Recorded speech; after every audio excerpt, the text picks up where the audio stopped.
Part second of biotechnology and its application की बात कर रहे हैं। जीन सप्रेक्शन की बात करते हैं। जीन सप्रेक्शन में क्या है, inactivation of the gene, silencing of gene, मतलब किसी जीन को इनएक्टिवेट कर देना, साइलेंस कर देना, वो होता है जीन सप्रेक्शन। तो देखो इसमें क्या करते हैं ना, आरएनए इंटरफेरेंस का यूज़ करते हैं, आरएनए में इंटरफेयर करके करते हैं। इससे हम पेस्ट रेजिस्टेंस प्लांट बनाते हैं, ठीक है। तो अब बात करते हैं टबैको की। टबैको में क्या है, एक पेस्ट था, नेमेटोड था, मेलोनीगाइनी इनकोगेनिटा। वो क्या करता था, रूट नोट डिजीज़ करता था, रूट में गांठें हो जाती थी टबैको के प्लांट में, ठीक है, रूट नोट डिजीज़ कहते हैं। अच्छा, RNA interference natural occurring mechanism है, सारे यूकैरियोट्स में होता है, एक डिफेंस मैकेनिज्म की तरह एक्ट करता है ये। इसका मेथड क्या है, RNA silence, method of mRNA silencing bye formation of double stranded RNA बना देगा, जिसमें सेंस और एंटी सेंस आरएनए होंगे, ठीक है। सोर्स ऑफ कॉम्प्लीमेंट्री आरएनए कैसे, कहाँ से लाएंगे, infection by the viruses having RNA genome, mobile genetic element transposons examples है जैसे। अच्छा ठीक है, तो अब ना इसमें ना हम टबैको का केस लेके चलते हैं। टबैको में क्या क्या है ना, इधर देखो ये जो पत्ता से बना हुआ है, ये टबैको का प्लांट का है, और एक सेल की तरह हम मान लेते हैं, और ये मेलेनोगाइनी इनकोगेनिटा वाला है। जो मेलेनोगाइनी इनकोगेनिटा का जो डीएनए है, डीएनए जिससे ये क्या नाम है, टबैको को इन्फेक्ट करेगा, वो हम लेंगे और उसको ऐसे करके, मतलब ऑल्टर करके हम डालेंगे इस टबैको वाले में इसका डीएनए से क्या होगा, ये आरएनए बनाएगा। ये आरएनए ऐसा बनाएगा जिसमें एंटी सेंस और सेंस बना दे। तो क्या होगा, ये डबल स्ट्रैंडेड आरएनए बन जाएगा। अब क्या होगा, जैसे इन फ्यूचर जब ये मेलेनोगाइनी इनकोगेनिटा जब इस पे इन्फेक्ट करेगा, इसमें जो अपना डीएनए डालेगा, उससे जब वो आरएनए बनेगा, तो ये जो सिंगल स्ट्रैंडेड आरएनए जब अब आया है, वो इस डबल स्ट्रैंडेड आरएनए के साथ जुड़ेगा, और इसका मतलब वो डबल स्ट्रैंडेड आरएनए इस सिंगल स्ट्रैंडेड आरएनए को ख़त्म कर देगा, पीसेस कर देगा, लाइसिस कर देगा। इस प्रोसेस में हमने ट्रांसलेशन को रोका है। ट्रांसक्रिप्शन हो गया था, डीएनए से आरएनए बन गया था, पर आरएनए से प्रोटीन नहीं बना पाया, जिसकी वजह से रूट नोड डिजीज़ नहीं हुई, हमारा टबैको का प्लांट हेल्दी रहा, बचा रहा, ठीक है। अच्छा, RIC रिस ये कॉम्प्लेक्स बन जाता है जब ये डबल स्ट्रैंडेड आरएनए और आरएनए मिलते हैं। यह आरएनए इंड्यूस साइलेंसिंग कॉम्प्लेक्स बनता है, ठीक है। अब बात करते हैं, दूसरा केस है टमाटो का। टमाटो में क्या होता है ना, टमाटो को देखोगे, हम लाते हैं तो थोड़े दिनों में जो टमाटो है ना, वो पिलपिला हो जाता है, वो बहुत जल्दी मतलब सुकड़ जाता है, ठीक है, ऐसा हो जाता है। तो हमने देखा ये बहुत जल्दी राइप, मतलब पक बहुत जल्दी जा रहा है। तो हमने स्टडी किया तो हमें पता चला पॉलीग्लाइकोटूरानेज जो है, ये सॉफ्टनिंग करवाता है इसमें फ्रूट की। तो हम क्या करना चाहते हैं कि हम इसके एक्ट को रोकना चाहते हैं, तो इसमें हमने आरएनए टेक्निक को यूज़ किया। इससे क्या होगा, साइलेंसिंग ऑफ आरएनए ऑफ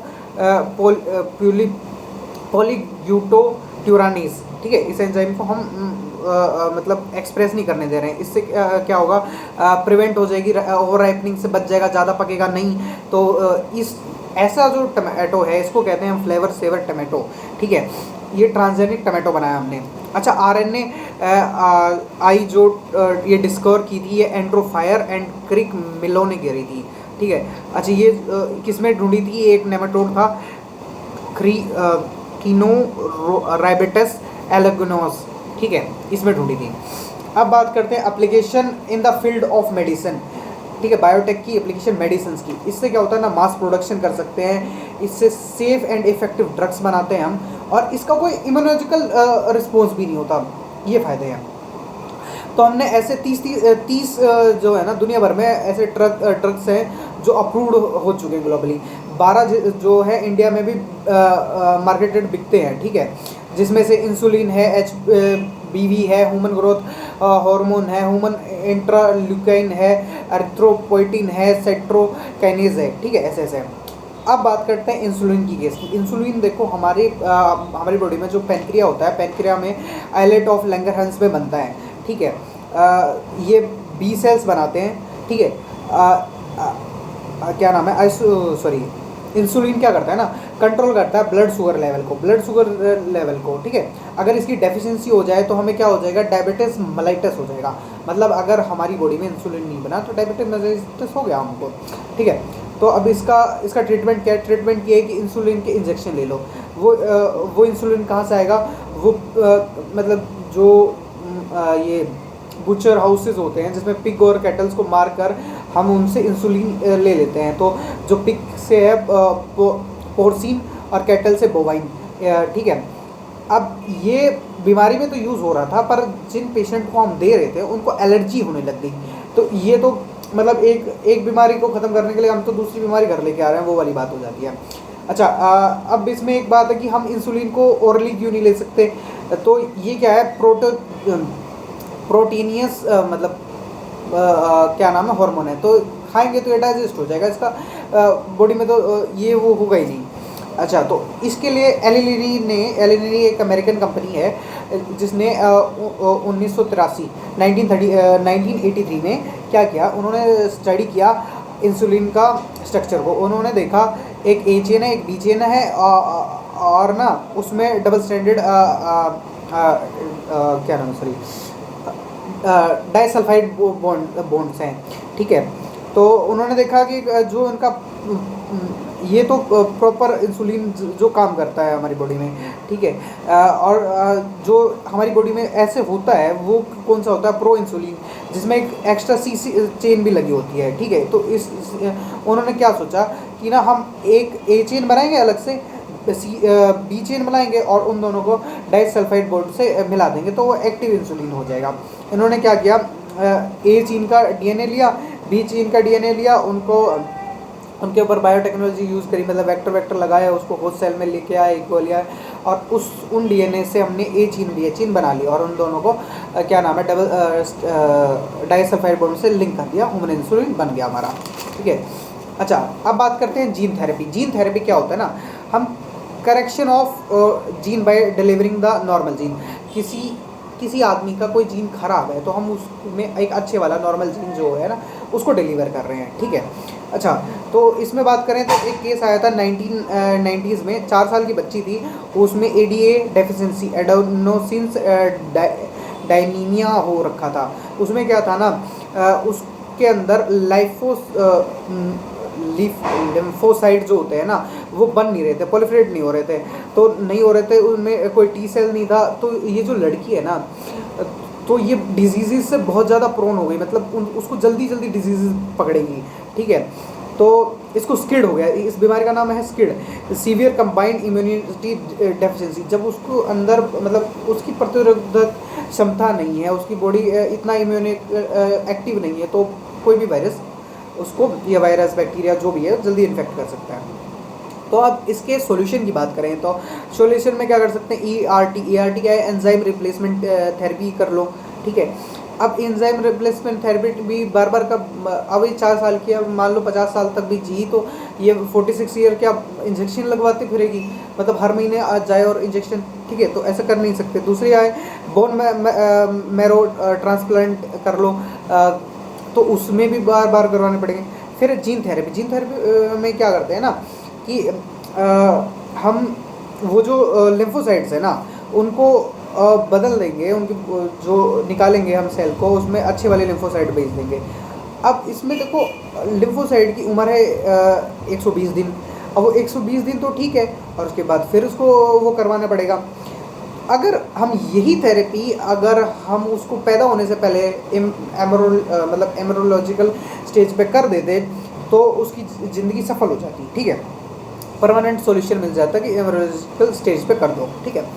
अब बात करते हैं मॉलिक्यूलर डायग्नोसिस की। मॉलिक्यूलर डायग्नोसिस क्या होता है ना, हम अगर छोटे से लेवल पर भी जानना चाहते हैं, जैसे हमें शक है कि हमें एड्स हो सकता है, HIV हो सकता है, या ऐसा कुछ भी हो सकता है, या कैंसर हो सकता है, तो हम ऐसे मॉलिक्यूलर छोटे से लेवल पर, मॉलिक्यूलर क्या है, DNA के लेवल पे हम उसको जांच करते हैं। देखो कन्वेंशनली देखो डायग्नोज करने के लिए 2 मेथड्स हैं आज के टाइम पे जो मेथड चल रहे हैं, और कन्वेंशनली जो चलते आ रहे हैं, जैसे ब्लड टेस्ट होता है, सीरम टेस्ट होता है, यूरिन टेस्ट होता है। इनमें क्या है ना, अर्ली डिटेक्शन पॉसिबल नहीं है कि भाई पहले ही हम बता दें कि इसको कैंसर है कि नहीं। ठीक है। अब मॉडर्न्स में क्या आ गया, RDNA टेक आ गया, PCR आ गया, एलाइजा आ गया। इसमें क्या अर्ली डिटेक्शन हो जाता है, पहले ही पता कर लेते हैं हम डिजीज़ के बारे में होने से पहले ही। हमको पता चल जाता है कि इसका देखो वायरस का वो तो आ ही गया है, हमें पहले ही पता है कि भाई होने वाला है, ठीक है। तो उस पर जल्दी काम कर सकते हैं हम, लाइफ पेशेंट की अच्छी कर सकते हैं। अब PCR को थोड़ी डिटेल में बात कर लें। इसमें क्या करते हैं, फॉर जेनेटिकल डिसऑर्डर्स के लिए ज़्यादातर यूज़ की जाती है।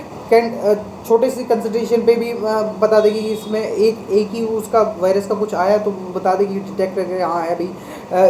HIV में यूज़ की जाती है, ठीक है। और क्या नाम है, कैंसर मतलब उसको लगा है कि कैंसर होने वाला है तो उन पेशेंट्स में यूज़ की जाती है, ठीक है। अब एलाइजा की बात करें, एलाइजा में क्या है, एंजाइम लिंक इम्यूनोसॉर्बेंट एसे, ठीक है। क्या है ना, इसमें जैसे किसी को कोई